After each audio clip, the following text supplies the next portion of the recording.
प्रति र देश विदेशमा रहनुहुने दाजुभाइ दिदीबहिनीहरूप्रति दुई चारवटा शब्दहरू मैले नबुझेको, मैले अन्यलमा परेको लिएर आइरहेको छु।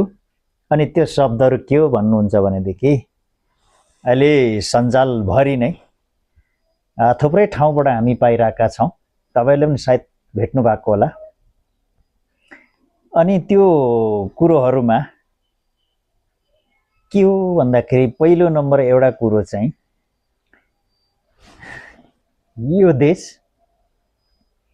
यो देश केदारमणि दीक्षितले के भनेको छ भने यो देशको लागि चाहिँ जङ्गली, स्वाठे, तिख्रे, पाख्रे, खर्पाने, डोकेको देश नेपाल हो भनेछ।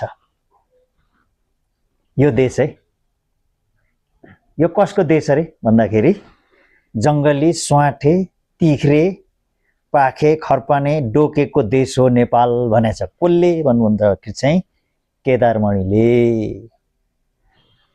अब अर्को कुरा, यदि यो प्रमाणले नपुगेर अझै अर्को एउटा प्रमाण पनि तपाईको माझमा पेश, जो चाहिँ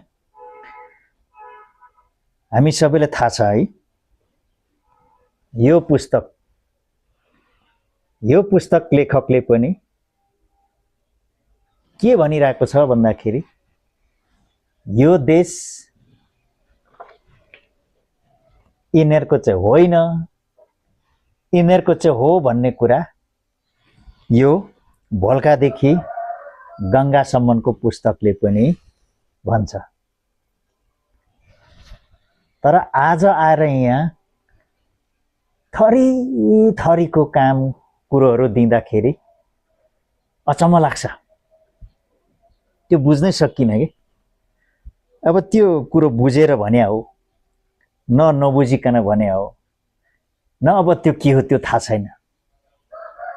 अब अहिले फेरि सबैभन्दा यो 1910 को मुलुकी ऐन, यो अहिले वर्तमान संविधान, यो संविधानले यहाँको यो देशको भुसतिख्रे, पाख्रे, डोके, ढाक्रे, खर्पानेहरू भनेको चाहिँ राई, लिम्बू, गुरुङ, तामा, मेचे, कोचे, शेर्पा, थारू, मगर अथवा आर्य बाहेक यो देशकोलाई यो संविधानले चिन्दैन।